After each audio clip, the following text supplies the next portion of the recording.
Buenos días, doctor y compañeros. Mi nombre es Lizeth Campillo y el día de hoy les hablaré sobre hipoaldosteronismo.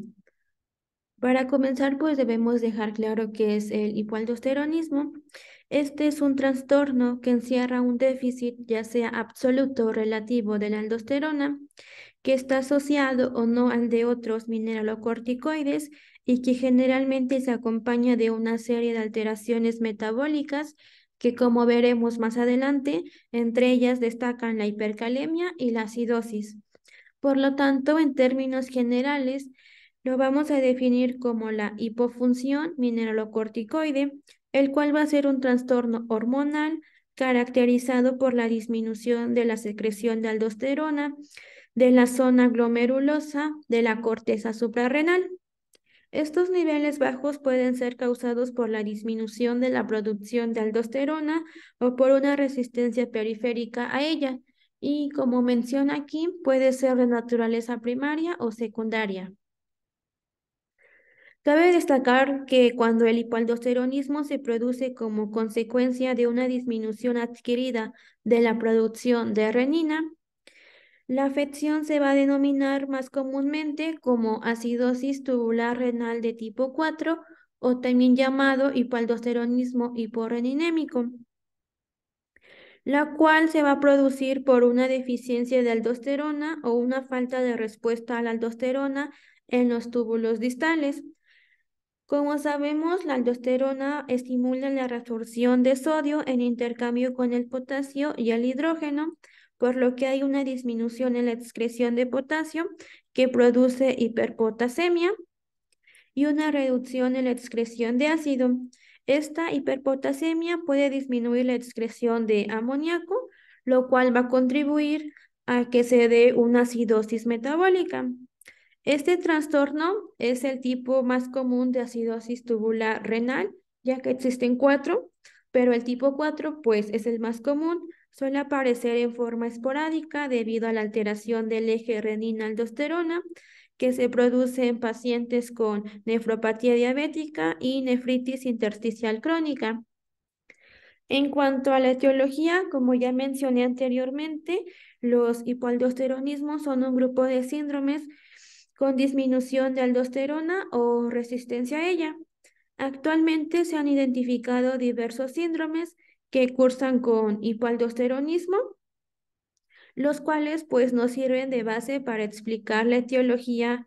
Entre ellos encontramos el hipoaldosteronismo, que puede producirse por insuficiente estímulo por parte de la renina, al cual llamaremos hiporreninémico, por un fallo primario en la secreción de aldosterona, que sería hiperreninémico, o por resistencia a la acción de la aldosterona, que sería un pseudohipoaldosteronismo. Cabe destacar que determinados fármacos pueden producir hipoaldosteronismo por diferentes mecanismos. Entre ellos encontramos a los AINES, IECAS, diuréticos ahorradores de potasio, al trimetoprim y la heparina. En cuanto a las etiologías no farmacológicas más prevalentes, son el hipoaldosteronismo hiporreninémico, que se da en la nefropatía diabética, y el hipoaldosteronismo hiperreninémico propio de la enfermedad de Addison. Y como podemos ver en esta tablita que les coloqué, los clasifiqué en hipoaldosteronismo primario, que encontramos la enfermedad de Addison, defectos enzimáticos congénitos, que los clasificamos en tres, en iniciales, medios y terminales. Y pues aquí les coloqué la enzima que se ve afectada y propiamente a la heparina. Al igual encontramos hipoaldosteronismos secundarios, donde encontramos al hipoaldosteronismo hiporreninémico, que este surge como consecuencia de diversas lesiones del aparato extraglomerular renal que determinan defectos en la liberación de renina o en la conversión de prorenina a renina con la consecuente hiporreninemia. Las características principales van a ser el acompañamiento de hiperpotasemia, y al hacer las mediciones vamos a encontrar aldosterona y renina baja tanto en plasma como en orina. Al igual encontramos a los pseudohipoaldosteronismos de la infancia, que vamos a encontrar dos variantes, la primera con contracción volumétrica e hipotensión y la segunda sin contracción volumétrica y normotensión. Al igual encontramos a los pseudohipoaldosteronismos adquiridos y hay un hipoaldosteronismo que suele ser transitorio. Esto es debido a la extirpación de un adenoma productor de aldosterona. En cuanto a la epidemiología, se desconoce la incidencia exacta, pero diversos estudios han concluido que la edad en el momento del diagnóstico es en pacientes mayores de 50 años, aunque puede ocurrir en niños en los cuales estaría asociado con trastornos subyacentes, como es el caso de la diabetes mellitus y la anemia de células falciformes, la cual, pues como sabemos, es conocida también como drepanocitosis, que es una anomalía genética hereditaria de la hemoglobina que va a estar caracterizada por la presencia de eritrocitos en forma de hoz, como podemos ver aquí en esta imagen, o también llamado en media luna. Por lo tanto, pues nuestro paciente va a cursar con anemia crónica debido a la destrucción de dichos eritrocitos. La prevalencia entre hombres y mujeres es la misma, aunque se ha visto que tiene mayor prevalencia en la tendencia racial de negros, nativos americanos e hispanos. En cuanto a la fisiopatología, en grandes rasgos, vamos a ver que es por daño en órgano diana, como la enfermedad renal intersticial y daño al aparato yuxaglomerular, que dan defecto en la generación de renina y pues en la deficiencia secundaria de aldosterona.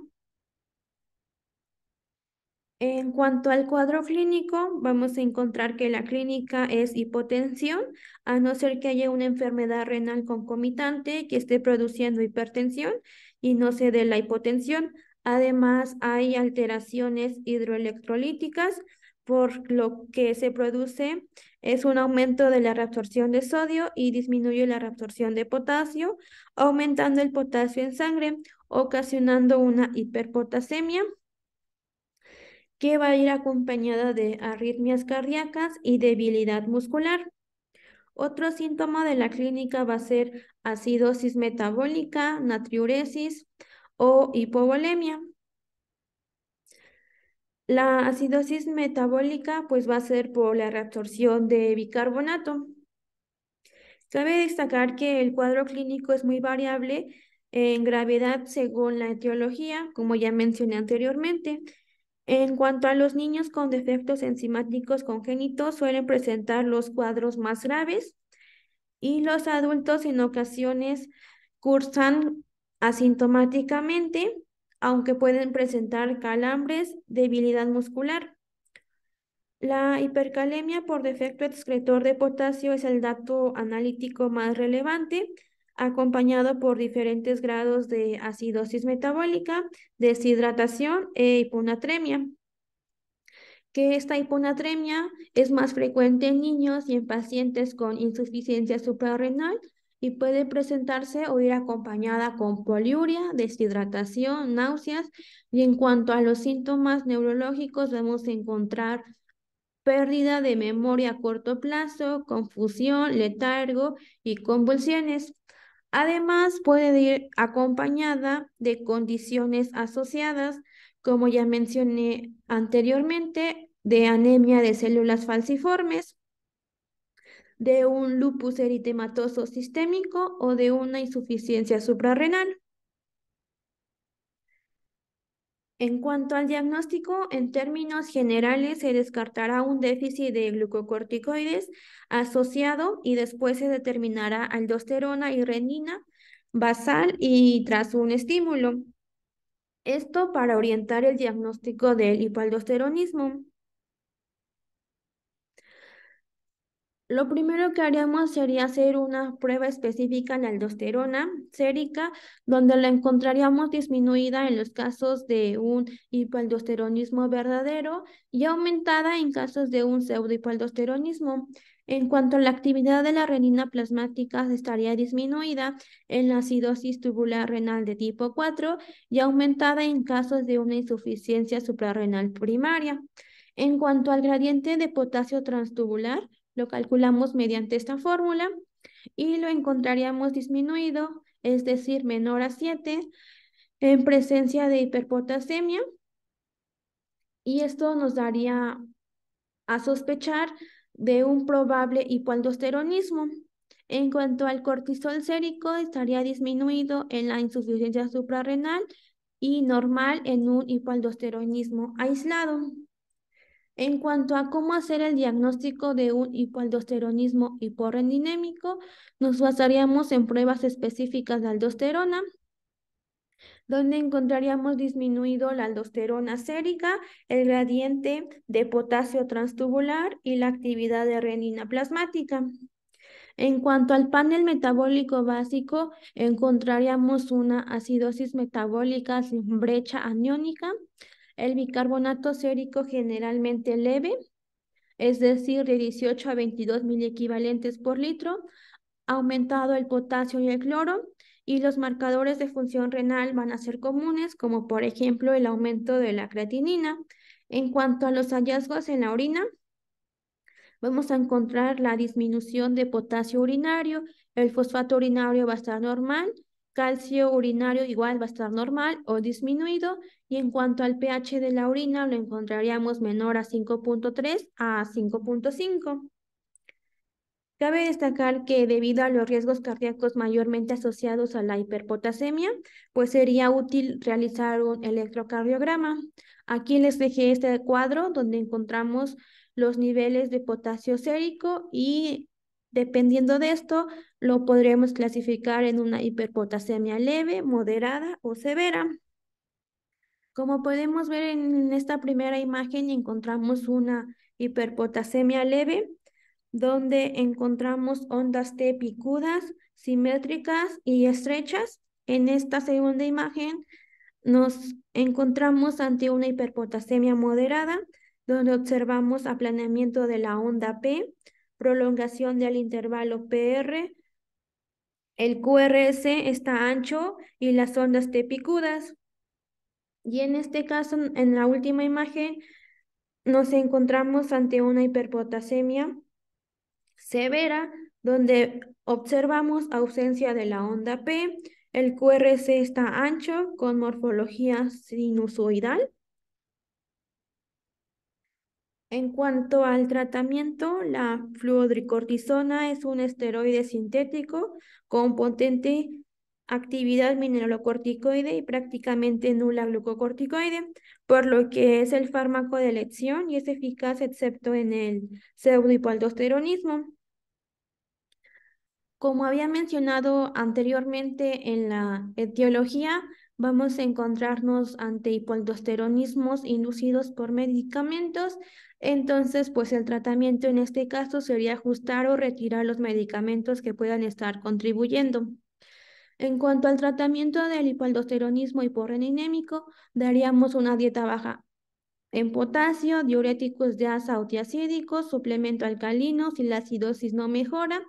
Y cabe destacar que no se recomienda la sustitución de mineralocorticoides, ya que muchos pacientes tienen condiciones subyacentes, como por ejemplo edema e hipertensión, que en este caso se exacerbarían.